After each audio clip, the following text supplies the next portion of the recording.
See, if you're postponing something, you're obviously doing something that you don't want to do. If there is something that you really want to do, will you postpone it or prepone it? Hello? Do you see somebody is waiting for someone they badly want to see?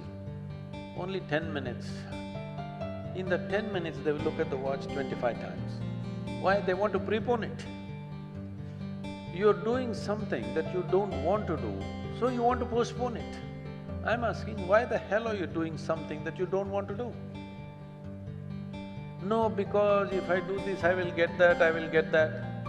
That's not the point. There's nothing to get in this life. There's really nothing to get in this life. Either you live this life in a profound and intense manner, or you did not. What will you get in the end? Huh? If somebody dies in the agricultural college, do they bury them or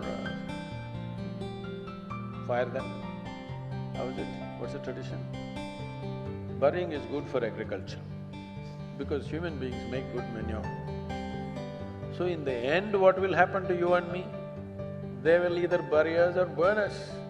That's all will happen in the end. You think something else, they'll give you a prize? Nothing will happen in the end. Only thing is the process of life. How wonderfully did you live? That's all there is. So if you are doing something really wonderful, do you want to prepone it or postpone it? Huh?